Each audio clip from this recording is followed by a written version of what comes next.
right, got a great show for you today on this Wednesday. I know it's a long wait until we get the college football playoff, or at least it seems. We do have some football this weekend. We actually got SMU coach Rhett Lashlee going to join us here at 3 o'clock. But before we get into the show, got some more breakdowns, going to get to the chat. Remember, hit that subscribe button. We appreciate you guys being here. Cone, Ohio State. They have a rep trying to make it a felony to plant a flag? What is this? Apparently. You know, I'm just going to bite my tongue for right now. I got a certain segment maybe tomorrow where I really need to hone in and just really dial it in on this. But, yeah, apparently a state representative wants to outlaw planting a flag in the horseshoe. By making it a felony to plant a flag on Ohio State's field. I feel like it should be illegal to make this illegal. But to Ohio State fans' credit, whether it's on social media or whatever, I have not seen one Ohio State fan that has been like, I support this. This is the right thing to do. I think it's a bad look for this rep. I mean, it's one thing to lose a football game multiple times. It's another thing to just break a whole program. This just feels like they just broke them. There was a word that's been put out there saying that this guy deep down is a Michigan sports fan and he's trying to troll from within. I'm doing some investigative work so that I can get ready. They got somebody other than Stallions doing. They got the Connor Stallions of the political realm. Ohio Sportsmanship Act, buddies. That is what it's called. The Ohio Sportsmanship Act. Is there any? How about you try and beat Michigan? How about that? Is there any evidence that this guy's a Michigan fan? Not that I've seen so far. Okay. God, that would be. But I would be surprised if he was, and this actually went through. Because if I'm a Michigan fan, I'm going to plant my flag as many times as I can. Well, I see what he's doing. He's trying to make Ohio State look worse. I mean, he's playing 4D chess. If he is an actual Michigan fan, again, I don't know. I don't know him personally. I just thought this story was absolutely crazy. SMU head coach Rhett Lashlee is going to join us to preview the Mustangs matchup against Penn State. Texas is going to take on Clemson in the first round as well. We're going to give you a full breakdown for that game. And Michigan has named Chip Lindsey as their new offensive coordinator. I'm Jake Crain. Welcome to the Wednesday edition with an eye of Crain & Company.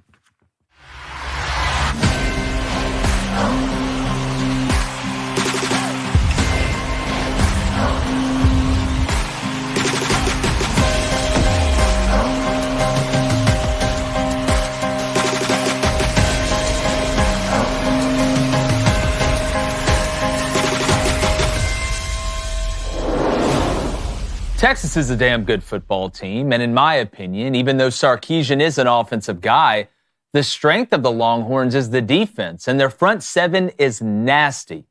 But can they win it all this year with Quinn Ewers at quarterback? It's possible, yes, we all know that, but to me, it's not likely. But why? It's not that he isn't a high-level passer, because he is when everything is perfect around him.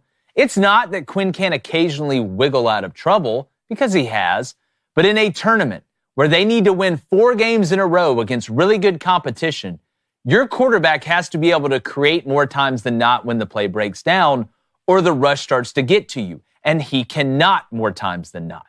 I'm not saying you have to be Michael Vick, but the odds of routinely having perfect protection and exact timing are low when the level of defenses you are facing are this high.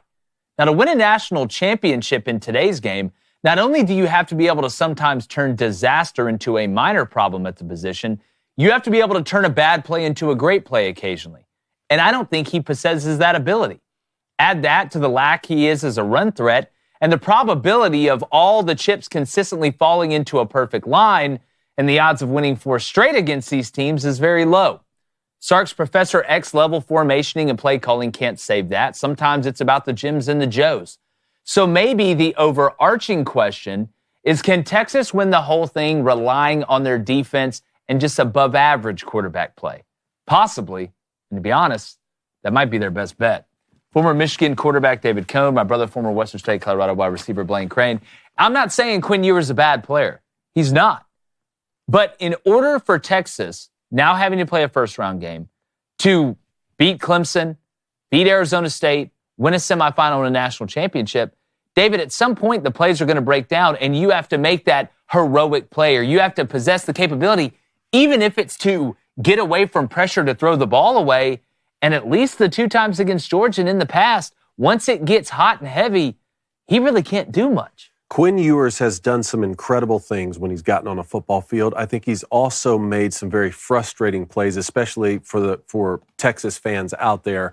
And one of the things I think that leads to that frustration is the fact that he was one of the top 5 highest ranked quarterbacks recruits ever coming out of high school. I mean, that's pretty big time. And I think another thing that leads to that frustration is his inability to stay healthy for an entire season up to this point. Now, as we sit here right now, Texas is in the college football playoff, and he is healthy, and he's going to be moving forward, and hopefully we get the best version of him so that we can really see. It's just in 2 games against the best competition they faced this year against the Georgia Bulldogs. In 1 game, he got pulled out, in favor of Arch Manning, and in both games combined, he's thrown a total of 3 interceptions with a completion percentage that's under 60%. Now, if you want to tell me, well, that's the Georgia defense, that's as good as it gets, I would say that this is a Georgia defense that Mississippi State scored 21 points against, that UMass scored 21 points against, that Georgia Tech scored 27 against in regulation, 42 points overall if you count overtime. And those were some games that Georgia still ended up winning. So if you really want to talk about the Alabama performance against Jalen Milroe and Jackson Dart with Ole Miss, the games they lost, yes, those were mobile quarterbacks. Jackson Dart, I think, had 50 yards on 8 carries. Obviously, we saw what Jalen Milroe did in the first half of that game. I still don't think that Quinn Ewers needs to be that in order to be able to beat the likes of Georgia in the defense that they have. I'll bring up a clip here in just a minute after we get done talking about this, just to show you that I think he's leaving some meat on the bone, even in the passing game. Of course, it always helps to be able to take off and run the second a play breaks down. But there are some instances where he's still making mistakes even before the pressure gets to him. Yeah, and look, every quarterback wants a clean pocket. Most quarterbacks are better with a clean pocket. But let's look at the last 3 national champions. Last year, even with Michigan running that kind of archaic style offense, J.J. McCarthy could get out of trouble. J.J. McCarthy was athletic enough to extend a play and create and be a factor in the run game. Stetson Bennett, he's not Michael Vick or Lamar Jackson, but he was able to create when the play broke down and ran well enough and was athletic enough outside of the pocket to be able to cause problems, not just to take off and run and get a first down, but keep his eyes downfield and be athletic enough to make those throws in space. And then look at the big games that Quinn Ewers has won. Go back to the Alabama game last year. He was his jersey was as clean when they left the stadium as it was when they showed up. Go to the Michigan game this year. Incredible job of protection by the Texas offensive line. So again, I'm not advocating that you need to be a true dual threat, but you have to possess the capability to make some of those wow plays, even if, and we're going to show Kevin Jennings from SMU, we're going to show some other quarterbacks, Cade Klubnik at Clemson, who they're playing, that can find ways to make chicken salad out of you-know-what. And it's not even making a touchdown scoring play or an explosive play. It's, oh no, the pressure is getting to me. Oh no, somebody whiffed on a block. Let me turn a disaster play into just an okay play.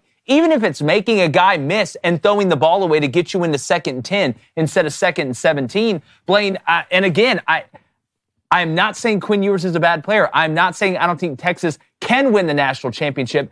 I just don't think they have an elite quarterback or really I would much rather face Quinn Ewers than most of the quarterbacks that are in this tournament. So he's not great, but he's good, right? I think Quinn Ewers on his spot with a clean pocket, I think you could put him up with anybody in the nation. But sooner or later, when you run into teams like Georgia, you run into these top-tier teams in college football, you need a guy who can create when the pocket breaks down. And Quinn is not that guy. Like, there's certain teams and certain guys, go through the top 10 rankings, probably other than Quinn, I would say Rourke from Indiana doesn't create as well. Maybe the kid from Boise State. But other than that... Well, the kid from Boise State's got some wiggle. I would say even Drew Aller, I think, can create from a pocket presence standpoint. Oregon, Ohio State, Clemson, Georgia with the Gunnar Stockton kid, who a lot of people think helped out actually when Carson Beck went out. To beat great teams, you need a dual threat almost guy in the backfield to beat them. What has hurt Georgia, right? Haynes King, Georgia Tech, the kid from UMass, to play great teams, especially in the past, the best Alabama teams, to have a guy who's stationary. And if your offensive line is not pitching a perfect game, and it only helps your offensive coordinator if you have a guy when a play breaks down to make a play. Other than that, you have to pitch a perfect game. So do I think Quinn Ewers can take Texas to a championship and win it? No, I don't. But I do think Texas, everywhere else, is good enough to win a championship. That's the point I'm trying to make. David, just permission to make another sports analogy real quick, too. To me, and I said this earlier in the week, Quinn Ewers is great from the wind-up, to use a baseball reference. He struggles from the stretch. We see this in basketball all the time. Some guys, when they're able to set their feet, can hit every shot, every three-pointer. But the minute you move them off their spot or they have to move while shooting, they are not nearly as effective. Doesn't mean they're not good players. Doesn't mean you can't have a team around them that can help them win a national championship. I just don't think Quinn can carry them.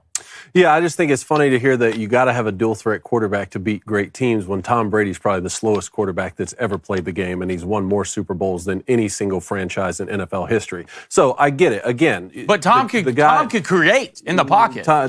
Tom could create with his mind, and that's kind of what I want to get to here with Quinn Ewers. Let's say if Quinn Ewers weighed another 25 pounds and he ran 4.3, how much trouble would he be getting himself out of because he's so fast and can just take off and run at any time? A lot. Steve Sarkisian wishes Quinn Ewers ran 4.3 right now. Yeah, Vince Young. My point is that wouldn't alone help Quinn Ewers mentally understand where to go with the football and to help get himself out of trouble mentally the way that traditional pocket passers have, like Peyton Manning or Tom Brady. So let's bring up clip 14A, please. I want to show you this. This is from the first game against Georgia. Now, before they even play it, Jake, you're a defensive guy. Just talk to me here about, we got this trips formation here to the field. Mm-hmm. Georgia, look at where the safeties are. Look at where the safety is already spun down to the boundary. Where is this pressure going to come from? Well, you got to feel like it's going to, right now, the way you're looking at it, you feel like there's going to be a field pressure here, at least where the numbers are. But that's what they're trying to show you. That's what they're trying to show you. But why is that a lie? Why is that a lie? Because you have 3 guys out here to the field. Someone's got to bail. Right now you have 3 on 2. Someone has to bail out of here, and they have to bring it from the boundary. Now, who's that going to be? The corner's not always lying, but look at that cornerback to the boundary right now. Look at his technique. He's trying the best he can to lie to Quinn Ewers and say, I'm in man coverage. I'm in man coverage. I'm going to lock on this wide receiver. But where's his technique? It's on the inside right now. I just want to show this play because I want people to understand every single time a quarterback gets sacked, it's not the offensive line's fault. It's not the running back's fault who didn't pick up a pressure. A lot of times it is the quarterback's fault who doesn't set the pressure to the right side. Now from here, defensive coordinator, you can take this play and run it, and let's see what happens. Jaden Blue is the running back. Got fire. First third down conversion. Here he comes. Who's the guy who didn't get picked up? Yeah, the corner. Okay, now just run it one more time. This time, don't look at the corner coming from the boundary who creates the turnover. Look at the wide receivers to the field here. This ball should come out right now. He's open. You see that? It'd be a first down. Yep. So that's an example of Quinn Ewers could run 4.3. He could be Cam Newton size. They could have Vince Young at quarterback right there. That guy, whoever's playing quarterback, is still going to get sacked in that scenario, probably going to lose the football. Maybe some guys hold on to it a little better than others. That doesn't take away from the fact that ball should be out right now because Steve Sarkisian, your play caller, built in a hot route that you should be releasing the football to. Yeah, and to your point, again, like you said, Georgia, if you run it back from the top, Georgia's trying to show you pressure from one side and bringing it from the other. But to your point, David, they're giving away what they're doing because if you look at the numbers, go back to the beginning of this play. All right, right here, like you said, you got the stack, the triple stack, whatever you want to call it, the train down at the bottom. That safety, the third guy that's closest, is in the sky. So I know this safety that's down, this is a man coverage. This is looks like man coverage. Well, if I'm going to be in man coverage, then that safety, like you said, that's in the sky should be buzzed down, and that safety to the boundary should be buzzed back. They're not going to cross key number 3, which means the safety sits on one side and guards the guy in another like it's zone coverage from this alignment. They're going to go ahead and either bring that guy because they want him to travel into that 3, and it'll be 3 over 3, and typically they have a pyramid where they're going to let it work out because you have a match coverage situation out of man here. Not having this feel at this point in your career with Quinn Ewers, Conan, it's a great point. It's a fantastic point. Go to 14B. Let's take a look at this one. This is another example from the same game of Georgia showing man. Look at the corner again to the boundary up there. Everything he's trying to tell you. And we always said, look, corners lie more than any other position with their depth, with their leverage, and with their eyes. D-E-L, I think we called it Dell. Look at this corner. He's trying to tell you that this is man, right, Blaine? Like if you're the wide receiver up there to the boundary, you're thinking this is man. Now watch what he does and watch how Quinn Ewers responds post-snap to this defensive technique. They rush 4. Ewers intercepted. Trap. He's got tripped. I mean, the corners, when he immediately bails like this, you know it's not man.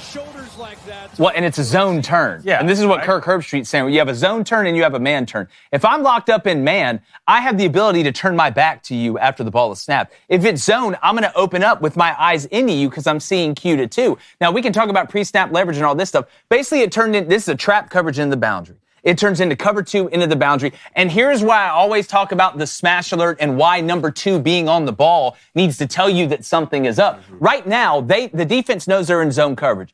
2 is on the ball. You count from outside in. Wide receiver 1, wide receiver 2. We used to make a China call, right, which was a smash alert, which means that if it is smash, which means that number 1, right, I think that's Helm, the tight end up there maybe, Correct. runs a 5-yard hitch or even something underneath that corner can midpoint, or the cornerback can midpoint the corner route from number 2 that's on the ball. Because if I want to get somebody to a corner, I'm going to put that receiver on the ball so he can midpoint it. So the minute you see, hey, we like it. It looks like man to the boundary, and those shoulders of that corner turn, you have to immediately get out of what your pre-snap thinking was. Is that correct, David? Yeah, no doubt. And now the question is Clemson's defense going to be able to replicate performances and strategy this same way? Because this quarterback, who it sounds like we're beating up on here, I want to go to clip 15A, because this same quarterback is able to make this read against the same defense and this throw to the field. Freak show level throw right here. Let's play it. Yeah, this is really good.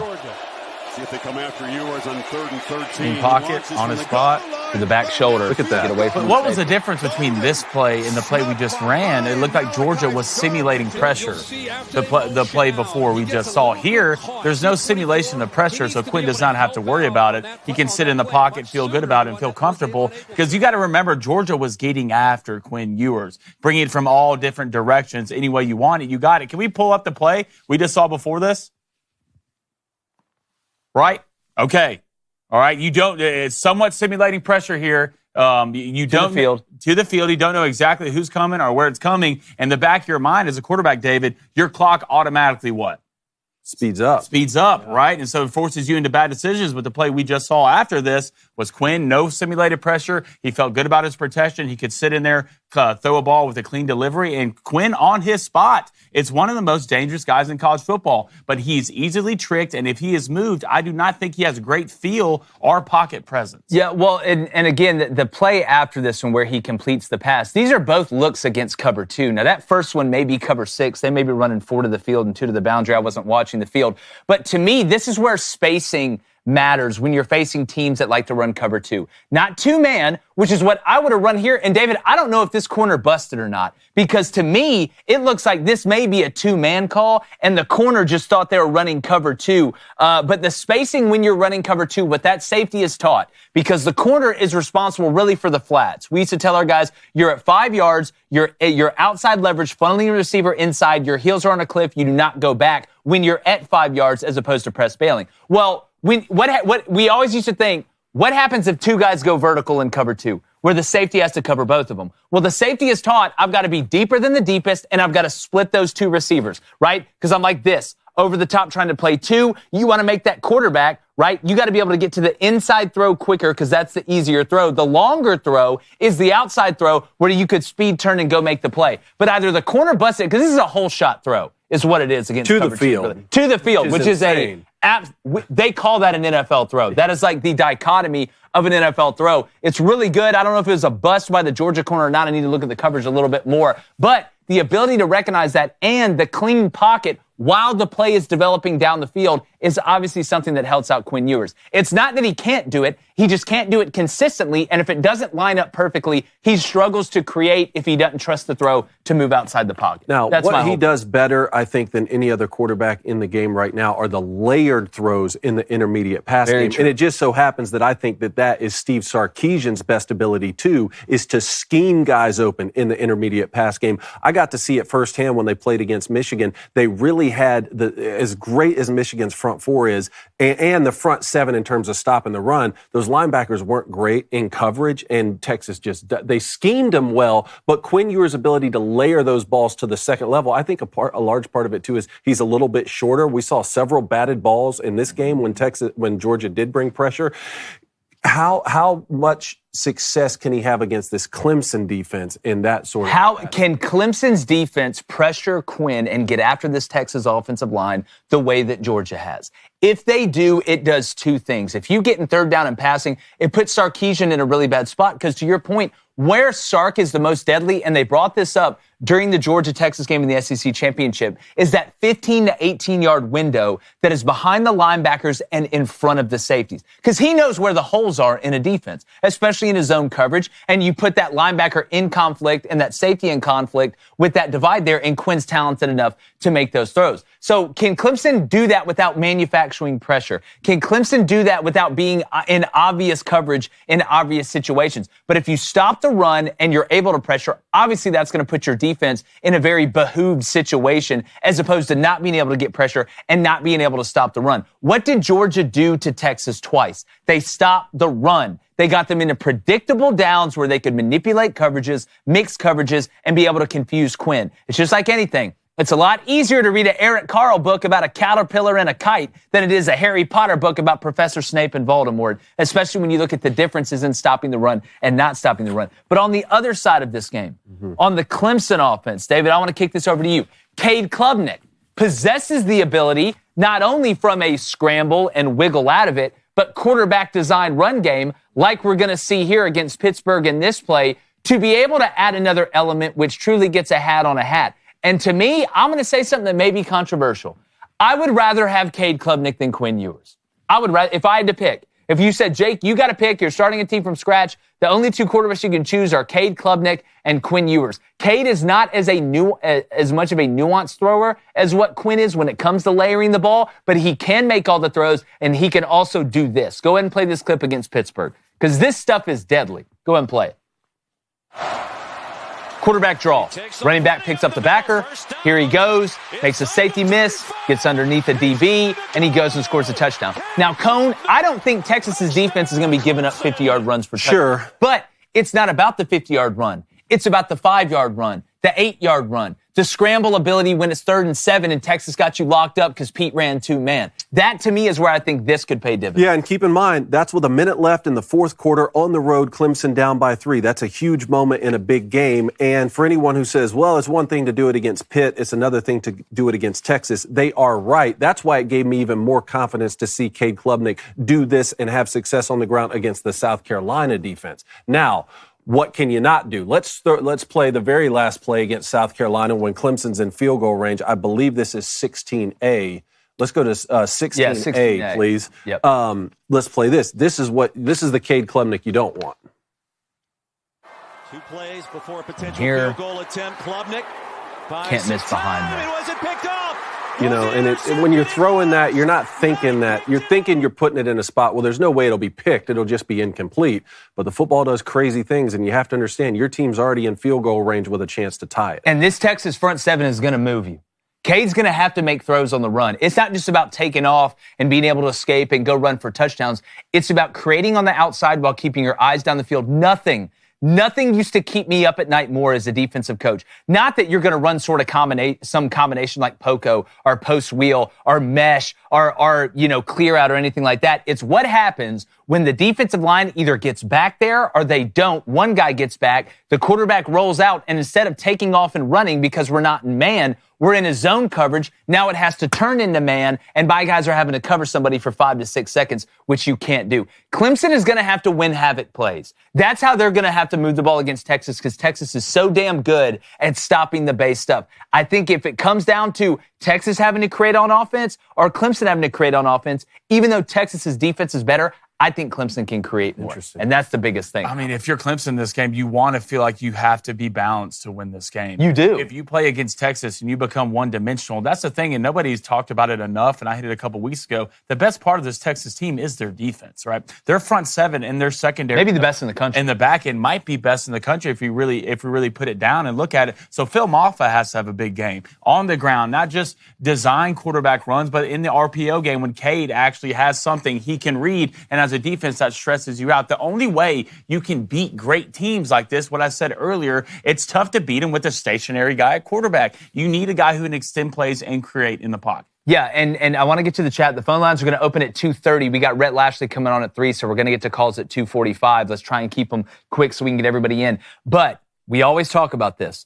What does the quarterback run game, the quarterback design run game allow you to do? It allows you to truly get a hat on a hat as an offense. So if you're going to attack Texas defense and have any chance or semblance of having a running game, the quarterback's ability, not only from a zone read and keep the ball standpoint, RPO, keep the ball and run it, or keep the ball and throw it. Being able to line up and get that extra blocker, like we saw on the QB draw play. What is the block that sprung Cade Klubnik on the QB draw? It was the running back blocking it. Why? Because the quarterback could run, and the running back was able to fill that block. Now, one thing we really hit Garrett Riley for last year, and you saw it early in the season against Duke, if you get down inside the 5 to 7 yard line, they would be crazy to run RPOs, I think, in this game, because they have not done a good job in the past of being able to execute RPOs in that 5 to 7, 5 to 10 yard window going in. That's when you're going to find out. The way that Georgia was able to survive against Texas, survive the red zone. Can Texas survive the red zone against Clemson, hold them to field goals, and maybe wait for that dam to crack, Wisner to hit one, Helm to hit a big play in the seam, get the protection, and have Quinn hit somebody down the field? That's the question we gotta get answered. All right, Chad, hit that subscribe button. If you donate on topic, it will get read. We're going to start off with a $5 donation from Mosley. Appreciate it. He says, Quinn has all the skill in the world, but mentally falls a little short. Reminds me a little Ryan Leaf, but without the complete mental breakdown. Well, when you say all the skills in the world, he's a very talented passer of the ball. He has very good feel. Cone brought up his ability to layer the throws, but have a strong enough arm to be able to throw that whole shot to the field against cover 2 and complete it without it being picked by the safety or mid-pointed by the corner if it's a corner route. It is just there's not a lot of outs for Quinn Ewers. So I'm going to be watching a couple things. One, throw the check down, dog. One of the reasons Tom Brady and Peyton Manning were so good, they weren't greedy.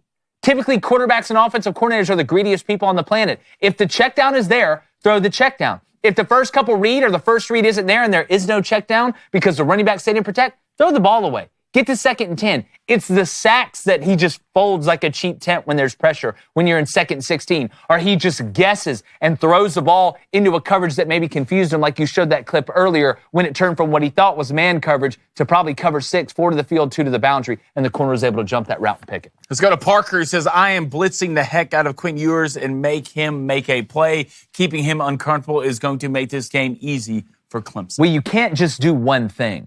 Right? If your game plan is to pressure more, that's fine. If your game plan is to pressure less, that's fine. To me, it is about showing something and disguising something. That is the best weapon that a defense has, and that only increases the problems when you are actually getting to them when you do pressure. Right, David? You played the position. It's one thing for me not to trust when you pressure me, you can get to me. It's another thing to be like, oh my God, they've gotten to me 3 times already this game. They're showing pressure. I have to assume that they're bringing pressure and get this ball out quick. Oh no, they dropped an end. Oh no, it's actually a trap coverage, and it turns into a trap. That was one of the things I was talking about with the corner blitz. One thing that they really taught us at Michigan was at some point, look, the defense is trying to lie to you, right? But at some point, it does become a simple math problem of where they can bring pressure from. Yeah. 1 technique, 5 technique, sky, safety coming down, Bart fire zone can only come from this side mathematically. Now, they could do something else from this side, but that's where if you're really playing 3D chess, you understand where the piece is based on your personnel and your formation, where the pressure can come from, where it cannot come from, and based on what pass protection you have called, where you're good and where you need help. Very true. Let's go to Ashley 7. What's up, Ashley? Says, fellas, do you think we'll see more of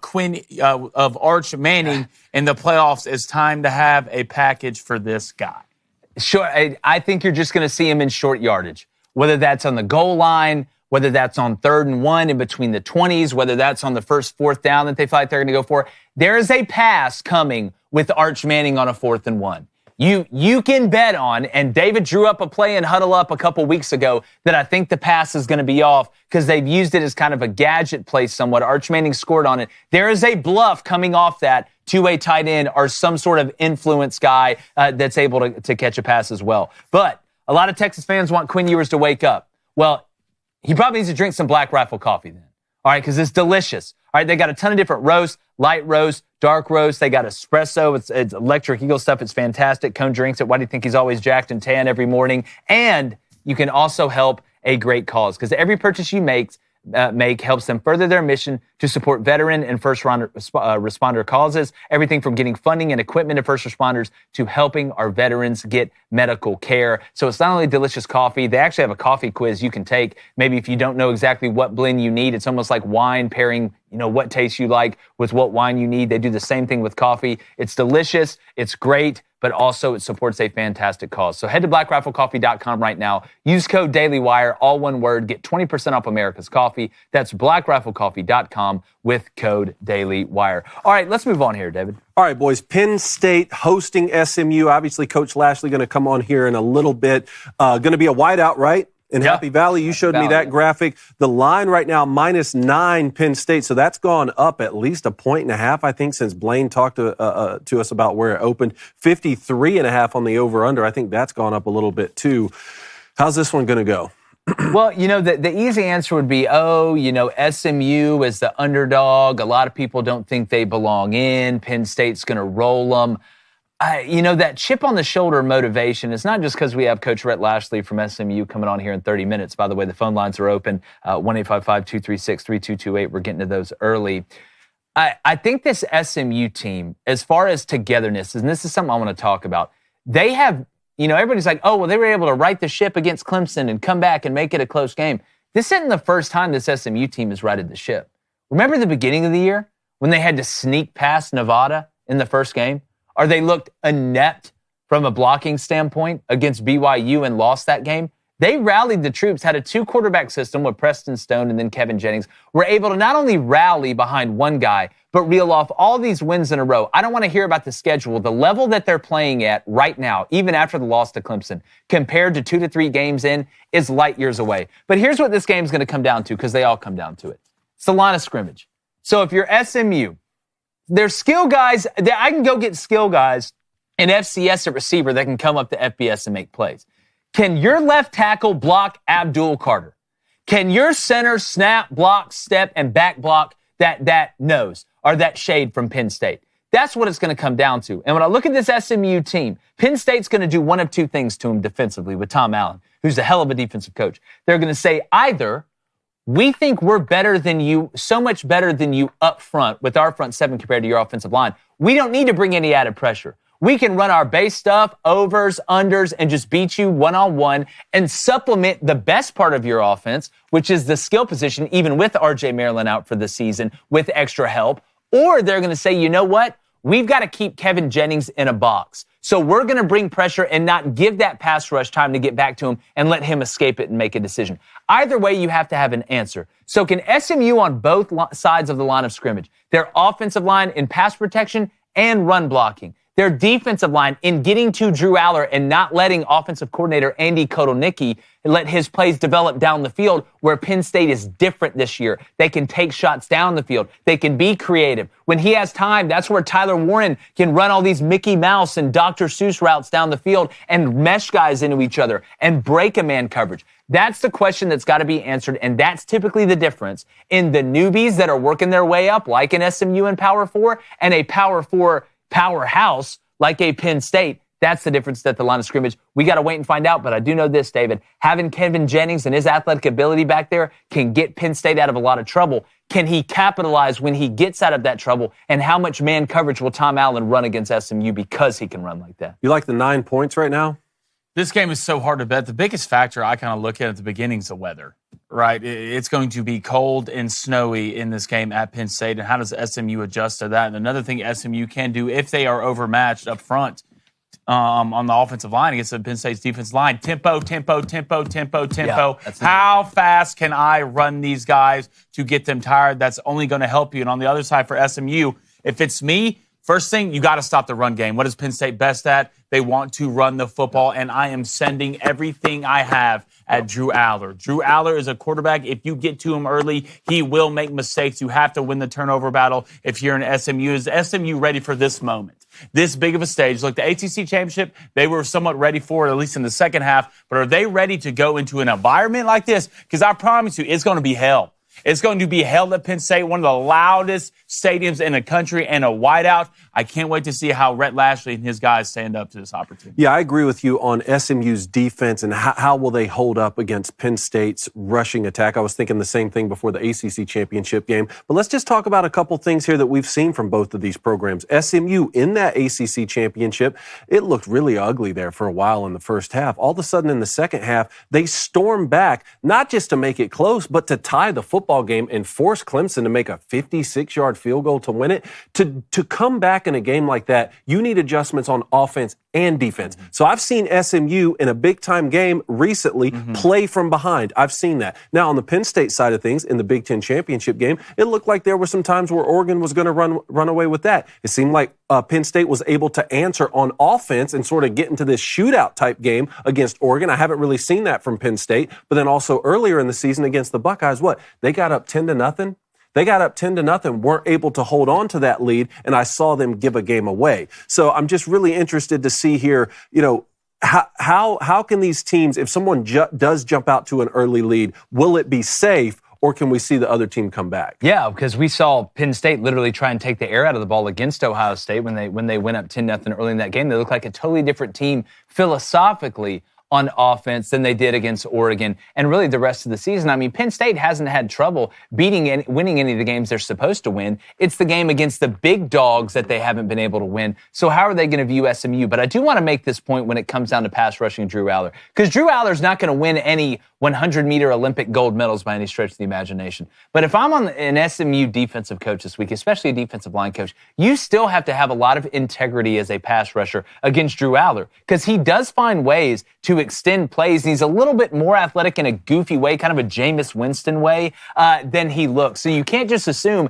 if I get back there, and he's a big guy, that I'm just going to get him down. I still have to be a very organized, a very smart, and a pass rusher that understands that my lane is still important. I can't go crazy and go wide. But to Blaine's point, make no mistake, this offense, even with Andy Kotelnicki trying to take shots downfield, it runs through the run game. All right, it runs through Singleton and Allen. Tyler Warren. Yeah, and Tyler Warren is kind of the icing on top of the cake that they want to bake, and they're able to use him in multiple ways. But I wouldn't push SMU to the side just because you're not used to seeing them in this moment. And a lot of it has to do with Kevin Jennings' ability to be impromptu, which we got a clip. Bring up 19A. This is why you can't count SMU out right here. Right here. Yeah, let's play it. So it's against Clemson. Pushing the pocket back. He's able to escape. Keeps his eyes downfield. I decide not to run. DB comes up. It opens somebody. You put him in a conflict they didn't know that they had signed up for when that play was snapped. Because that DB's thinking, hey, quarterback's in the pocket. I'm sitting down in my zone coverage. I'm good. All of a sudden, oh, God, here comes Kevin Jennings, and I got a decision to make. If I don't go get him, he is going to run for that first down. Mm-hmm. But if I do go get him, I've got to leave a zone. And that's the conflict. It's the havoc plays. I said this about Cade Klubnik. A lot of these games don't come down to you making the play as it was drawn up or designed. It's you making the play outside of the play, how it was designed. That's what puts the defense in conflict. We call it a bastardization. That's what used to scare me to death. And it's not like Clemson's defensive line's a bunch of scrubs. No. Either. Peter Woods and them can get it, Peter dog. Woods, TJ Parker, they got guys running around. So it's not like SMU's going to walk into a defensive line they've never seen before. Yeah, no doubt. I mean, that's an example right there of a quarterback using his mobility not to pick up positive yards himself, but to keep a play alive so that you can still deliver the football down the field. That's very dangerous. My question is, and this is why I wanted to pull that, can Kevin Jennings do that on the road, in the cold, in a whiteout, against Penn State, consistently without doing this? Now show 18A, and this is Will Howard, right? Now, Buckeyes stormed back in this game. Can Kevin Jennings do what we saw before without making mistakes like this? Howard will throw it underneath. Jumped it. Right? That's what... Just one split second of confusion in zone coverage. And if you look, what was the thing that held Kevin Jennings back from being the starter over Preston Stone? It was kind of the Thomas Castellanos syndrome. It's, wow, I can make a great play avoiding pressure, but then I turn what should have been a bad play, a sack, into a disastrous play, into a turnover. So one of the reasons that SMU started to win and operate offensively at the level they operated was Kevin Jennings was making that guy miss, then making the right decision with the ball after that. And sometimes you can make the right decision, but not execute it physically. You make a bad throw, kind of like we saw Cade Klubnik going behind the running back when he scrambled there and it turns into an interception. Because the path is narrow for SMU, right? Let's not make any mistake. The path is a lot wider for Penn State. Yes, they're at home. Roster's a little bit different. The path is more narrow for SMU. You've got to take advantage of the havoc plays. You cannot let the havoc plays wreak havoc on your team. Because, yeah, you came back against Clemson. That was great. That was a neutral site game. This is at Happy Valley, all right? And say what you want. Ohio State's roster is worth $20 million, all right? It's a lot easier to bury somebody when their roster's not worth $20 million as opposed to when they are. So that's what I'm looking at, and that's what I find. I just wouldn't be surprised, and I'm surprised I didn't see this a lot more out of Clemson. I'm putting a QB spy on this guy every play. Well, it's every single play. If I'm Penn State, I have a guy who's going to spy him no matter what. And if you're a defensive end, you can't do what? You can't rush past him. Yeah. You can't do it. You have to keep this Jennings in front of him or he's going to tear you apart. Because right now, Penn State, what's the most mobile guy Penn State has seen? I was thinking about that earlier. Will Howard? Is it Will? I mean, Dylan Gabriel can move a little bit. I was thinking the same thing earlier. I don't know. Well, and look, spies get caught and killed too, right? Just because you have a spy on somebody doesn't mean that it's going to work. They even caught James Bond a couple times. Now, he got away at the end, but if you're Kevin Jennings, if I'm SMU, I'm looking like, all right, you want to spy me? Great. That takes the guy out of coverage. Now I know that you're going to spy me, and when I move and he moves, it opens up a hole in the coverage, and that'll be an adjustment that the coaching staff has to see and tell the wide receivers, hey, if he gets out wide and it turns into a scramble drill, this is the void that's going to be created, whether it's man coverage or whether it's zone coverage. If it was me and we were going to spy him, we would do what Georgia did against Jalen Milroe, rush 3 and spy with 2, which means if one spy shoots because you got to pick a side, the other one can replace him in coverage. Maybe that leads to a mistake. That's how I would handle it. They opened with Garrett Green in West Virginia, and Garrett Green escapes the pocket. Yeah, he's got some witchy brother. And they held him to 5 yards on 10 carries. I think that's taken the sacks into account too. But maybe the most mobile quarterback they played. Yeah, look, it does present a problem. All right, let's get to the chat. We're going to get to the phones here in a couple minutes and get ready for Rhett Lashlee. All right, let's go to Adam Shepardson. What's up, Adam? He says, I don't think SMU protects well enough to win at Penn State. The crowd noise gives that DL a huge advantage. Give me Abdul Carter for 2+ sacks. Well, physically, you feel better about the Penn State front seven against the SMU offensive line. But, David, we talked about ways, how do you combat that? Well, you mentioned with Tennessee, rolling out, sprint out, eliminate one half of the pass rush. Yeah, you may eliminate one side of the field, but you eliminate one half of the pass rush when you're able to sprint out, whether it's into the boundary, even to the field, to maybe open up Penn State, pitch a little bit backwards. There are ways, screen game. How much? That's why I'm interested to see if Penn State's going to pressure. Because if Penn State does pressure, Rhett Lashlee's going to screen you. They will find a way and say, look, they're showing this, they're bringing it most of the time, and it's not just HB slip screens. It's tight end delays. It's now screens. It's tunnel screens. It's jailbreak screens. It's finding ways to combat maybe a physical deficiency by, schematically finding ways to do it. Mm-hmm. All right, let's go to Speedy Pete. He says, would this count as a big win for James Franklin? Because, damn it, he needs one.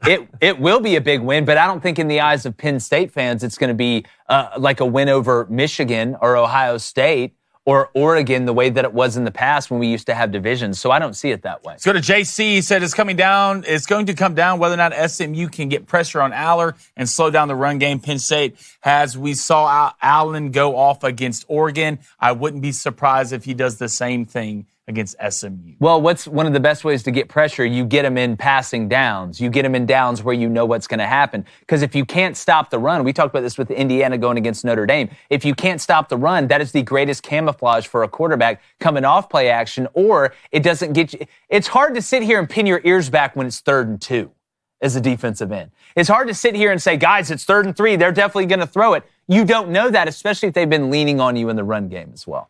Let's go to SC. What's up? He says, how many trick plays do you think SMU will do, and do you think they'll see one early?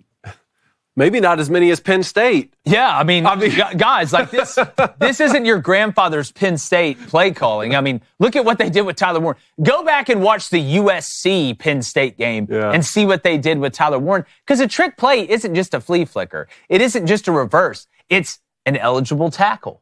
It's tackle over. It's motioning the quads into the boundary. There's different ways to set up matchups because that's what a trick play is. You're trying to set up a certain matchup that maybe that defense did not see coming. Let's go to Max. He says, how do you think Drew Aller's feet will be in this game? He has to make something happen with his legs. I think it depends on if they're able to run the ball. That's exactly what I was going to say. Yeah, go ahead, David. Well, I was just going to say, if they're having success on the run game at will, just think about Alabama-Cincinnati a couple years ago, right? Like, there was no reason to not just run, who was it at the time? Najee Harris or whatever, just take any Alabama running back. Just off tackle. They were having their way. You don't need to run Drew Aller in that scenario. Where you needed him to run was against a team like Oregon, and they did put up a lot of points, just not enough to win. That'll be interesting to see as the tournament progresses if Penn State can make it further than this game. Definitely. All right, let's get to one more, and then we'll start working on these phone lines. Let's go to Mighty M. He says that James Franklin doesn't win this game. Do you think he is fired?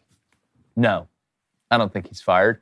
I mean, we can talk about like a hot seat and just add it to the list, add it to the pile. The Ryan Day thing I get because you're not beating the main team you got hired to beat and you're not winning national championships. With James Franklin, I don't think it's as hot, I guess, if that makes sense, because he's not winning the big game, but it's not like he's losing to an arch rival every time they play him. I know how Penn State views Michigan. I know how they view Ohio State. They view him as their biggest competition. I just think it's a little bit different, the situation that Ryan Day is and then James Franklin is in. All right, guys, they're pulling up the phone lines right now, but before we get to that, Michigan does have a new offensive coordinator. They named Chip Lindsey the new OC. Michigan fans have been reaching out to me, asking me how I feel about this hire. But I wanted to ask you guys, because Chip Lindsey is obviously a Gus Malzahn disciple. He spent time at Auburn. Do you guys like this hire? I mean, look, I got a lot of respect for Chip as not only a coach, but a play caller as well. I mean, you mentioned the time he spent at Auburn. He's got a really good resume when you look at it. He was just at, North Carolina, where, again, I know the stuff with Mac Brown at the end was a little bit different. But here's where I think Chip Lindsey is going to be at his best. I think he does a really good job adjusting to his personnel. And with Bryce Underwood coming in, they obviously wanted to open the offense up a little bit. And Chip's seen the gamut. He can give you the gap scheme. He can give you the zone scheme, the RPO, all that stuff. But he understands that he's got to tailor his offense around the most important player that he has. And in football on offense, that is the quarterback, and that is Bryce Underwood. So if you're a Michigan fan and you're sitting, this isn't like you're going to the opposite end of the spectrum. You're not going to just run the air raid. This isn't going to be 5 wide. It's not going to look like Mike Leach's offense, but it's also not going to be let me just pound my head into the wall. Let's get under center. Let's be somewhat archaic. You're going back to the center.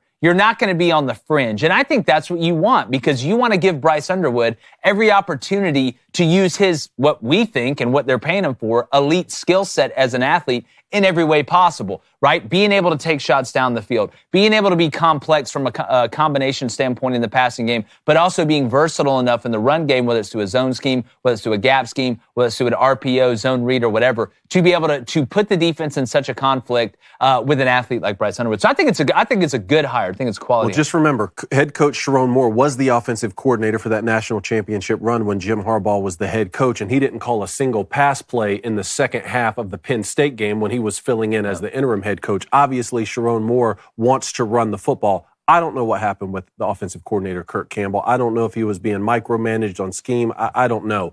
My question for you guys is, do you think that this hire of Chip Lindsey was based on the knowledge that Bryce Underwood was already coming in, or was this just, hey, we didn't care who was committed, this is best available? I mean, again, if I knew everybody who would have taken the job if offered, like, would I rather have Dan Mullen than Chip Lindsey? Probably.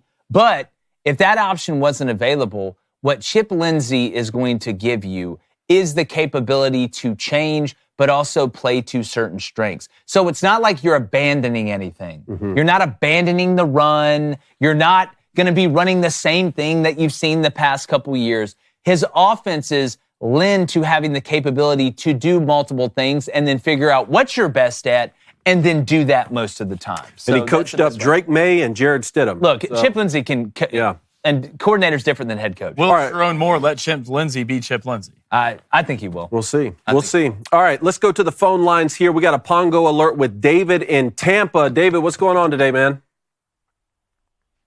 Hey, I actually never said Pongo, but hey, I'll take it. I'll take it. I'm not going to. I remember you from the line yesterday. Thank you. Well, my call is about college basketball, so a little off topic. Is that all right with you guys? Yeah, let's hit it quick, brother. Yeah.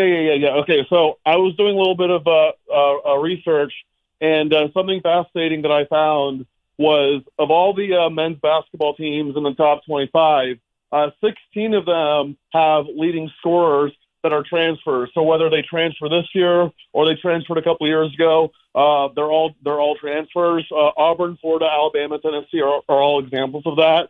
And so it kind of just, leaves me fascinated with how the landscape of college basketball has been changing, because it seems we're getting to a point, or we're at a point where we're seeing teams, not every team, but we're seeing teams recruit more for depth out of high school and more for immediate impact out of the transfer portal. Does that make any sense to you guys? Well, I mean, yeah. Think about it in the game of basketball. The rosters are smaller. Therefore, you're operating in a smaller pool. But also, one guy can take over a game a lot more in basketball than they can in football, just like they can take over a game in baseball way easier than they can in football if we're talking about one player. So if I'm trying to reload a roster every season and I lose a dynamic guard, and if you really think about it, there's a lot more guys that can play at lower levels and make a big impact in basketball than they can in football as well. So you got a smaller roster. It's a smaller pool. You want to be able to replace something that you lost, or maybe even add that second piece to a top guy that you have. It makes all the sense in the world to me, and I get it. I mean, I think the transfer portal has affected college basketball even more than it's affected college football because of the said smaller rosters and the more teams in the league. Yeah, absolutely. Florida's good too, David. Yeah. Oh, thank you, guys. I'll Appreciate it, man. Thank you. Thanks, man. All right, David. Thanks, buddy. All right, let's go to Jack in Auburn. What's going on, Jack? Hey, guys. How y'all doing? What's up, man? Jack? Real quick, I got SMU winning that game. I think that they're built to move more. And as a kinesiology major, just passed my anatomy, my last science class ever. So thank God. There you go. Attaboy. Oh, yeah. You're going to stay warm the more you move. I don't care how cold it gets. If SMU gets moving, I think they have a real clear shot at winning that ball game.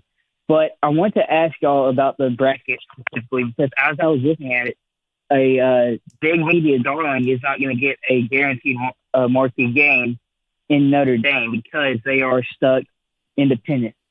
Do you think the playoff committee will fix that, or will somebody try to influence that in any way, or just wanted to get y'all thoughts on that? I don't think Notre Dame will have to join a conference until the Super League is formed and it breaks into two conferences.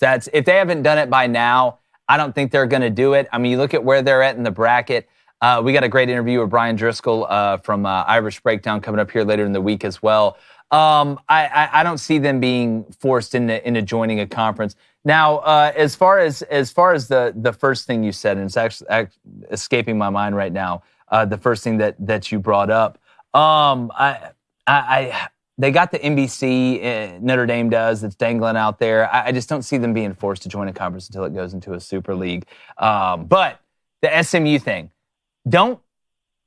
is it funny to anybody else that SMU is being looked at like they're the biggest underdog, yet Vegas thinks that Clemson is a bigger underdog than SMU is going to Penn State? I think that may lend a little bit more credence and credibility to your argument there, Jack. I appreciate it. I love Rhett Lashlee. I miss him. And if he doesn't work out, that's who I want as my first phone call. But I got to meet you at the clinic a couple years ago and enjoyed meeting him, and hope everything works out with him here. Yeah, well, it's going really good for him right now. Yeah, it's going really good for him right now, Jack. We'll see. Amen. All right. Appreciate the call, man. Thank you. Thanks, Jack. All right, let's go to 702 Gambler in Las Vegas. What's up, 702? Hey, man. How you guys doing today? Good, brother. How you doing? Hey, I'm doing good. It's funny that last caller was talking about SMU, and I think Jake just said something about Clemson being a bigger underdog. I don't think this Clemson team is very good, in my opinion. I don't think they're a top 12 team in the country. I think they're very, very fortunate to be in the playoff with that automatic bid. And I just think Texas, I think if there's going to be a blowout in round one, this is the game, in my opinion, where things can get out of control. Yeah. Because when I look at Texas, I mean, they've only given up 2 offensive touchdowns in the last 2 games. And one of those touchdowns was in overtime versus Georgia. So they're complete at every level. I don't think Cade Klubnik is very good. I'm not going to, tear somebody down like that, but I don't think he's very good. I have him power rated as my 11th best quarterback out of the 12. So, I mean, going on the road to Texas, you look at Clemson's schedule, they haven't played a complete team offensively like this before. So I don't think they have a chance. I mean, I think the line should be closer to 14-15, to be honest. Well, to me, I think that the problem with Clemson's been consistency. The question you got to ask yourself is, can Clemson beat Texas if Clemson plays their best game and Texas just plays a good game? Will we get their best game? I don't know. It's hard to trust them because of that lack of consistency. That's why they had to sneak in the back door to get into the college football playoff. So, again, maybe that's what Vegas is, pun intended, betting on, that Clemson doesn't put their best foot forward because they've shown a lack of ability to do that in the biggest moments. I mean, even go to the SMU game, they looked really good early, but then that second half, they were much more inconsistent than they were in the first half. So it's an interesting dynamic to me. It's just who's going to play better. I'm a little bit more interested right now in your rankings. You said you had Cade Klubnik as the 11th best quarterback out of the 12 teams in the playoff? Yeah, I got him at 11, just above Matson from Boise State. Okay, so you have Gunnar Stockton ahead of Cade Klubnik. Well, I didn't rank him because he came in, due to an injury, and I don't know what the status is on that game. I mean, I saw the look-ahead line. They had Notre Dame favorite versus Georgia in the look-ahead, so I don't know if that's because Beck is out or, I don't know. So I didn't rank Stockton. I'm probably taking Cade Klubnik over Will Howard. I'm probably taking Cade Klubnik over Sam. I'm taking him over Quinn Ewers. That'd be a conversation, but I think I'd take him over Levitt as well. I think Cade's a pretty damn good player, man. I would just say don't let Clemson's the way their defense has played in the secondary and not having the biggest explosion guys out wide receiver trick you into thinking Cade Klubnik's not a good player, because Cade Klubnik has put this team on his back a couple of times in certain wins. Did it against South Carolina, too, even though we turned it over at the end, if we're being honest. Well, we're going to find out soon. Appreciate it, 702. Great call, man. Thanks, 702. Thanks, man. All right, let's go to Jack in Augusta, Georgia. What's going on, Jack? Jack's call drop. Maybe he's at the Masters. Let's go back to Georgia and go to Chris at Georgia. What's going on, Chris? What's up, fellas? What's up, man? Chris? How you doing? So I just, first of all, I just want to say, I mean, that game on Saturday was insane. Kirby Smart is an absolute genius. That fake punt could not have been, it could not come in a more perfect time and just for the game. But what I just been seeing a lot on the internet, and you guys have made some passing joking comments too. But I just want to, even though it doesn't really matter because we're not in that situation, but I'm sick of people comparing our situation with the quarterback to what happened with Florida State last year. Mm-hmm. I just want to set the record straight. The reason this is different is because Carson Beck went out and then Gunnar Stockton came in, and we put together some points and we won the game. We played better with Stockton in that game. Now, there's a lot of factors that went into that, but last year, obviously, Jordan Travis went out and Florida State was completely inept on offense. And they couldn't score against anybody. They won. Well, they scored something. They won. They scored the same amount of points y'all did. Who'd they beat? It was what was it, Louisville, unranked Louisville? Say that, then don't say they didn't score. They scored. They won. Chris, Yeah, but they look completely inept on offense after he went out. It's a completely different situation. Georgia clearly can win without Carson Beck. Not that it's an ideal situation. But could it be as simple as this? Could it be as simple as this? A couple things. Because people will say the similarities is both teams won with the backup quarterback, right? But there's two big differences. One, by the letter of the law, Georgia had to be in the playoff. You would have had to discern a rule and then create a rule to keep them out. In Florida State's situation, it wasn't. Yeah. Then also, it's when he got hurt. And let's think about this. Not enough people have talked about this. Jordan Travis, and there was a huge drop-off. I think there's a drop-off from Carson Beck to Gunnar Stockton. But the problem is we don't have a big enough sample size to say, oh, no, that drop-off is massive. All we saw was a half in the conference championship game. Jordan Travis got hurt with a week to go in the regular season and then a conference championship game. Enough time to where the backup got hurt and then the third string had to come in there. So maybe they wouldn't have had a big enough sample size to say, well, I mean, Georgia did win the game. We only got a half. It's more simple than all that. It's as simple as a different situation because it happened to my favorite team. Yeah, maybe a little. I mean, you still, even after Jordan Travis went out, you beat Florida on the road. All right. And then you go beat a 14th ranked Louisville team 16-6. It's just we have to keep. And these guys didn't lose a game, dog. Didn't lose a single football game until they got rolled by Georgia. That's a conversation for another day. But I'm just saying right now we have to keep the same energy. I'm not disagreeing with that. I'm not even saying that it was necessarily the right thing for them to keep Florida State out of the playoff. I'm not even going there. We could talk about that. But I'm just saying it's not the exact same situation because, the Florida State, they could not only could they not score without Jordan Travis, but the sample size does matter. And the fact is we saw that they couldn't do it over a full game of not being able to score. And then we had the college football playoff, it was just 14. I'm just saying that it's not the exact same situation. So when people are saying if Georgia would have lost that game, they would have been kicked out they wouldn't have been kicked out only because of the brand and not because of the quarterbacks or not because well, Chris, you're in. You're in. Yeah. Good luck. Good luck. And you got to buy. Frustrated. Imagine and you got to buy. Fans. Well, speaking of teams that are in, let's go ahead and bring in SMU head coach. It's been a fantastic season, incredible coaching job, and really just a good guy. Rhett Lashlee, coach, what is up, brother? Congratulations. Appreciate you having me on.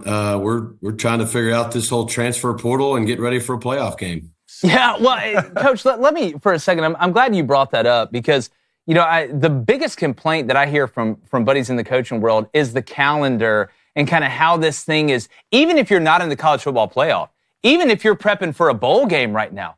I mean, how do you divvy up that time? That to me, it's not the amount of days it's open as much. It's when the days are open that's causing such a conundrum. Yeah, I mean, we made some improvements. We moved up the high school signing date, so that's done. Instead of normally we wouldn't have signed those guys yet, so we'd still be dealing with that. And now, coaches, we can't go out on the road right now. Normally, we would be forced to go out on the road with those high school guys and potentially transfers, and so we're not able to do that. So that makes it a little more doable. But still, we have at the end of the day, we have free agency during our season. Our season is still going on. Whether you're in a bowl game or whether you're in the playoffs, which it's a much bigger deal if you're in the playoffs, obviously. And we have free agency, and there's just no other sport that does that. Yeah. Well, I always laugh when people are like, oh, it's just like the NFL now. I'm like, no, it's not. All the players in the NFL aren't free agents at the end of every season like we have in college football. No, they have contracts, their rules, there's guidelines, there's windows. Free agency happens after the season, before, all those things, before the new mini camps and draft and all that. Yes, the timing's a little off. Yeah. Well, Coach, obviously, this year, the turnaround that you guys had, not that you were losing a bunch of games, but the way you guys are playing, the consistency, the complementary football that you're playing with. I want to go back to the beginning of the season. Obviously, you have a 2-quarterback situation, right, trying to give guys both a certain amount of time. And when you made that switch to Kevin Jennings, can you just talk about the maturity of your team and the ability of your team to rally behind a guy and then start playing your best ball going forward? Because I don't think enough people understand when you deal with this many young men, getting everybody to move as one organism when there may be a change that affects everybody. Can you just speak on that and what it says about your team and your program? Yeah, we got a lot of trust inside our program. Our coaches deserve a lot of credit for that. Our kids deserve a lot of credit for that. They are an experienced group. It's a special group. I think we're 22-5 in the last 2 years, which is, I think, top 4 or 5 in the country. So they know how to win, and that's kind of our special sauce is just we're a team. And so they like both those guys. I mean, they voted both of them captains. Preston had won a lot of games for us the year before, but they also believed in Kevin for a lot of the reasons now the whole country sees. And, what we really needed more than anything I think helped our team after we decided to make that decision. It just gave consistency for our team. It gave a clear direction for our team. It allowed our offense to have to start to grow towards an identity as an offense. And I think just gave stability. And so that's what we needed more than anything, regardless of who we chose. Now, we chose Kevin because we felt like he gave us the best chance to win now and in the future. And I think now America's seen what he can do. But that's what we needed, just stability, consistency, and our guys handled it great. And I think once we made that call, they were like, all right, let's go to work. Yeah, and Coach, we opened up the show talking about, sometimes touchdowns, they may look like they went on script on television, but it's a guy creating a play when a play broke down. As a play caller, you've called as many plays as anybody's ever called plays. Can you talk about just the cushion that it gives you, or the comfortability to know, hey, I'm going to call this play. Maybe if we miss a block or something didn't go right, having a guy make me look smart, like a Kevin Jennings that can get out, keep his eyes down the field, just how important that is. I mean, it's an escape hatch, really, as a play caller. Am I correct? Yeah, I mean, rule number one, players over plays. Rule number two, which is also like rule number one, do what your quarterback's comfortable with and what he can do. And, I think it's honestly that simple. And you want to put guys in position to go make plays. And I tell you, as a play caller, when you trust the quarterback, you call it so much more aggressive. You're willing to call things with a lot of confidence, knowing that if it's there, he can hit it, but if it's not there, he can make it right. And that's kind of what you're saying. And so when you do things that fit your guy, you do things he's comfortable with, you'll call it more aggressive, because you have confidence in him to either execute it or make it right when either it's not right, wasn't a good call, or a guy gets beat, or name anything there. He makes it right. And that's what Kevin does. Yeah, without a doubt. Coach, first off, congratulations on an incredible season. One of my favorite stories in college football is that this SMU football program wanted to increase their strength of schedule so much they agreed to join the ACC for no additional revenue for 9 years. That's truly incredible, and you guys have capitalized on that brilliantly. On Sunday, the entire country was sitting on the edge of their seats wondering, would SMU get in the college football playoff just hours after you guys stormed back in the ACC championship game, or would it be Alabama? Good football team, some great wins this year, but had the 3 losses. Sitting there in that room, were you surprised when the SMU logo popped up and not Alabama's? Surprised, but I was on the edge of my seat. I didn't know what was going to happen. I was hopeful, but anytime I was hopeful because I felt like we deserved it, and we had consistently throughout the year put ourselves in that position. But when we didn't win the championship game, we opened ourselves up to having to wait and go through that. And anytime it comes down to you and Alabama, you don't necessarily like your chances with the logo. And so, the ESPN did a really good job of building some drama there, and you're having to sit there and wait. But I'm glad you said what you said. Is we played the hardest schedule SMU's played in 40 years. And all I heard the last couple of weeks was strength of schedule. Our strength of schedule in the non-conference was harder than Alabama's. And I'm not saying they shouldn't be in. I'm just saying, like, it wasn't a strength of schedule thing. We played 11 straight Power 4 opponents in the last 11 games, 11 straight. No one else did that in the country.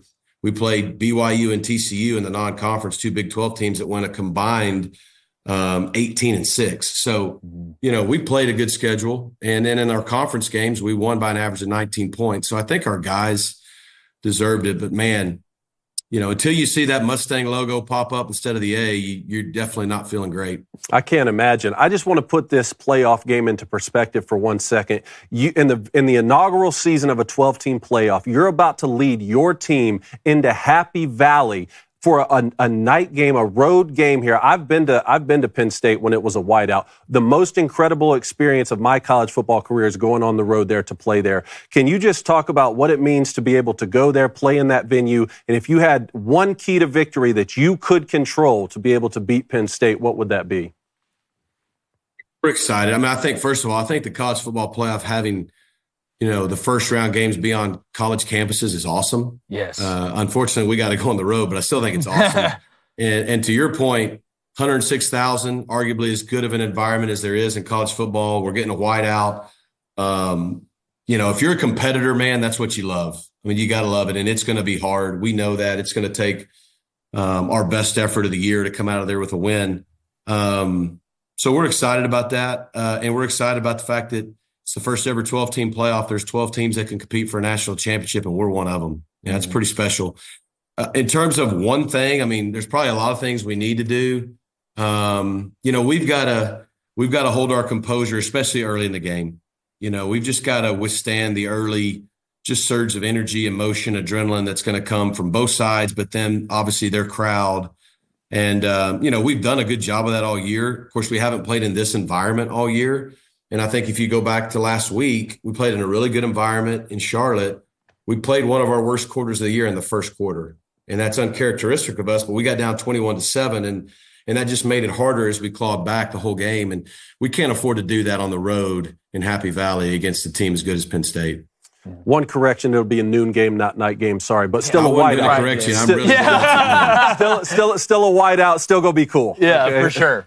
Well, Coach, first thing I want to say is that pullover is absolutely I want the hat. fire. I want the and hat. the hat is just, you're just dripping right now in swag. I want to know what stands out to you most about this Penn State team that's going to make them a unique matchup in the playoff. I think they're really complete. I think with 12 teams left, everybody at this level should hold you to a different level of accountability than they did in the regular season. If we don't show up ready to play, if we don't have our best stuff, they should hold us more accountable than other teams that didn't make it, right? Because they're good. And so I think when you look at their defense, aside from the fact that they probably got a top 10 pick at edge, I think their team speed, and I don't mean this as a disrespect to the Big Ten. It's not Big Ten speed. It's SEC, ACC defensive speed. They can run at every position on that defense.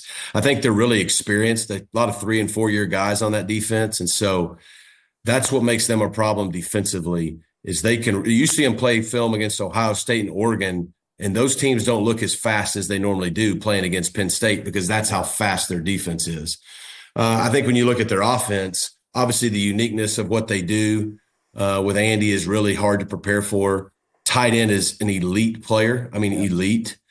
And that's not to downplay how good the quarterback and their 2 running backs are and their O-line and their wideouts, but they give you a lot of problems with formations and different unique sets. And they got a tight end that's a matchup problem for anybody that's in the NFL right now. And so I think that's the challenge. There's not really a weakness, and we got to go play at their place. Well, Coach, one more thing. What have you learned about this team this year? Not only this team, but also about yourself through the season before these playoffs start? Yeah, it's a great group. I said earlier, it's special. They just expect to win every time they go out, and they have a resiliency that's special, and they know how to finish. Now, we're 11-2. Finish, people go, well, you've lost twice. Yes, but they know how to finish, whether it's games we're ahead and finish, or the Duke game and how crazy that was, or even last week. Like, we lost that game, but nobody in the country can watch that game and say SMU doesn't know how to finish. We were finishing that game in the fourth quarter, down 17.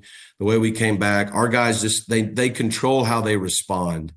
And sometimes we don't play our best, or you sometimes can't control what happens to you, right? You can't control an official's call. You can't control the way the ball bounces, the environment, et cetera. But you can always control how hard you play, how physical you play, and how you respond. And this is a team that for 13 straight games has not had an opponent play harder than them, not had an opponent be more physical than them, and not had someone respond better than them. Now, we've lost 2 games, but that's college football when you're playing good people. And so I think that's what I've learned this group's about. And that's why you go into every game with a lot of confidence, knowing if we play well, we have a chance to win. Definitely. Well, Coach, I got one more. I know you're a busy man. I know how to get, you've been in a lot longer than I have, but I know how to get ready for a game that's going to rain. You get the ball wet. I know how you get ready for a loud crowd. You pump in crowd noise at practice. What do you do to get ready for the cold? Or you just go out there and say, hey, no sleeves during warm-ups. It's time to man up. Let's get it. A little of that. You go practice outside. Fortunately for us, there are some cold days in Dallas, right? Like last week we were going to play at night in Charlotte, and it was going to be between 37 and 43. Well, luckily last week we practiced in the mornings too. So we had 2 mornings that it was around 40 degrees, and we went outside and practiced, and got our guys used to it. We addressed it early in the week, said, hey, it's going to be cold, and that's awesome. And fortunately, our guys didn't wear a lot of sleeves and all the hand warmers and all that. And it's going to probably be a little different level cold up there. Thank goodness it is a noon kick.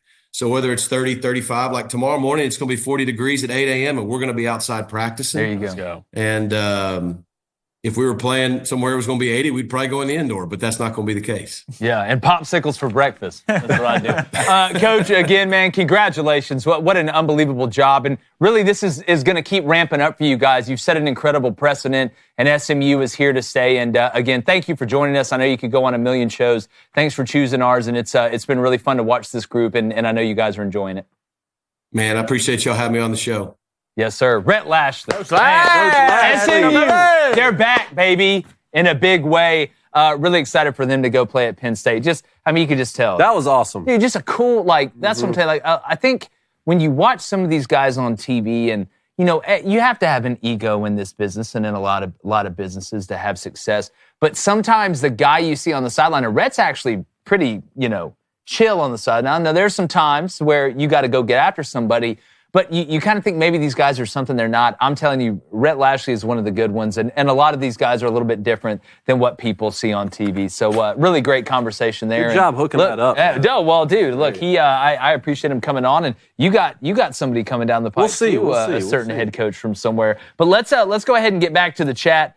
Before we get up here and do the bets and get on that. Let's go to a $5 donation from CM. He had a question for Coach Lashlee, but I'm going to ask you guys. He's like, how do you think SMU has adjusted, the coaching staff and players been able to adjust for the long travel times for road games in the ACC? Crain, how would you adjust? Well, again, you know your team, and look, I've seen it done multiple ways. I've seen guys that like to get out there early and let the guys see the lay of the land. I've seen guys, listen what Signetti says. Signetti's like, we'll show up to the hotel the night before the game the next day if we have to. It's just you got to know your team. So I think it's an advantage that you've traveled so much, right? Because it's not a disadvantage if you didn't have to go very far. Like nobody's going to be like, well, they haven't had to travel this far, so it's going to be a disadvantage. Typically, it's the long travel. One thing, if I could have asked him one more, I was going to ask him, how do you, when you've had the game plan week after week, and there's bye weeks in there, but you're having to wait this long, how do you not make sure you don't put too much in, right? Because you can be underprepared, but you can also have too much in to kind of keep that balance for your team. So I'd be more worried about that than the travel if I was rooting for SMU here. It's got to be tough going coast to coast. SMU right there in Dallas. I mean, they'd have to go to like Syracuse, something like that. But with the private plane travel, that does make it a little bit easier. I'd like to get out there early, even though I'll say for that Rose Bowl that jersey's behind, we got out there to LA 2 weeks early, and UCS still. Look, I loved in the bowl game. We got there like 5 days early, had like a comedian one night. But your team just has to be responsible. And you need to be responsible, too. That's why you got to take care of your body. You got to make sure to supplement your diet. With as bad as the processed food is nowadays, especially in our country, there are ways to help yourself out, even if you may not stay on the strictest diet schedule. And that's with a multivitamin that is packed with 33. Look, that's 11 times 3. That's a side of the ball. All right, 33 key ingredients to support your immune system, sharpen your brain, and keep your heart and muscles strong. Plus, Responsible Man is a Daily Wires venture company. We're not getting these, from the Sudetenland or from Sudan. This is made straight here in America. All right, so you can trust it from American families like yours. So take care of your health, take care of your diet, give yourself an advantage with Responsible Man. And you can also take advantage of the Cyber Week sale and get 60% off your order, but you got to hurry. This isn't going to last long. Go to responsibleman.com. Plus, David, it's got a minty flavor to it. Yeah, and a note on the bottom. And a cool note on the bottom. Make the most of yourself. It does. Yeah, that's the truth. That's being responsible if I've ever seen it. And when you go to responsibleman.com and you use code BOOSTER at checkout, all right, you get that fantastic deal. But like I said, it's not going to last long. And remember, gentlemen, a strong America needs strong men, and strong men start with Responsible Man, David. I'm so glad you're so responsible and also a man. All right. I'm going to get back to the chat. I want to go ahead and get to these bets, okay? 2-0 last night, and we're excited about it. Tonight, we're going to stick with college basketball because guess what? That's all there is. All right? Do a twirle? Huh? No, I did the Michael Jackson thing. Oh, okay, makes sense. Put some respect on that, man. Anyways, Fresno State, look, they're going to lose tonight. But I don't, just like I told you, Incarnate Word covered last night, 34-point underdog, lost by 26. You love to see it. What do we always say? Good teams win, great teams cover. They cover. Fresno State tonight, plus 27.5. That's going up at minus 112. And then North Alabama, sneaky good basketball team. Don't be shocked if they don't win their conference. and make the NCAA tournament. They're going on to take on the Pirates of East Carolina. Give me the over in that game. I think UNA can score a lot. I think East Carolina wins 78-71. That gives us 149. The over's only at 139. That's at minus 108. The money's not even on the over, but I'm taking it because I believe, David. All right, Michigan stormed back yesterday. They had the lead at halftime, first of all. Then had to storm back, lost to Arkansas. No one's talking about it. Some weird bets tonight. I'm going to do a little 3-game parlay here first off. Whoa. Purdue Fort Worth or Purdue Fort Wayne. Fort Wayne. They're playing Indiana. I can't even find it anymore because it's not even. It won't. Yeah, they're playing. Is it Ooey Pooey? No, it's Indiana. Playing the University of Community Phoenix. College. They're playing the Indiana Quidditch team. Anyway, Purdue Fort Wayne plus Duquesne plus East Carolina. Nice. 3-game parlay at plus 105. And then give me ULM, Nevada, and Wright State at minus 120. Dangerous, man. What do you got over there, Dragon? Not that. Give me Colgate, talking toothpaste, plus 32.5, minus 110. And San Diego State, great school, minus 14.5. I was going to say something else, but I can't now. And that's Very going smart. off at minus 120. 1-1 yesterday. Big shout out Miami, baby. Coming by the hook. You had them 14. You had them plus 13.5. Wow, they lost by 13. All right, Ace, what do you got? Fairleigh Dickinson. Fairleigh what? Plus 28.5 at minus 108. And then Colgate, he's going the toothpaste route with Blaine at plus 32. They're at Kentucky. That's at minus 112. I almost took that over because Colgate. You say Fort Wayne? He said Fort Worth. Fort Worth. Somebody's like, there's a Purdue in Fort Worth? Oh, that's might as well it's be. Purdue Global. I can't even find the game now on ESPN. Yeah, who cares? They're probably playing in somebody's backyard. All right, let me get to this. Get his donation. If you donate today, guys, really appreciate it. But first, I'm going to go to AP, and I really appreciate this. He says, I like how Coach isn't just giving the typical coach speak answers. He seems to actually be giving real answers more than we hear from any other coach. Great job, Rhett Lashlee. Yeah, look, I think a lot of it has to do with the questions. Yeah, I think so, too. And maybe that's just me. I'm not trying to be a me guy, but. Let's go to a $3 donation from Beth. Appreciate it, Beth. She said, after listening to that interview, I don't know why, but I am now rooting for SMU. It's hard to root against him, man. I'm telling you, he's a cool cat. All right, let's go to a $3 donation from Ulysses. Appreciate it, man. Says, guys, I'm a Dogs fan over here. I think Quinn Ewers is good enough to win the national championship. I think losing Carson Beck will hurt us in the long run. That defense for Texas is for real. Yeah, the defense is elite. And, I mean, Carson Ewers is a good player. Like, no, again, I don't want anybody to misconstrue what we're saying here. I just don't think he's him.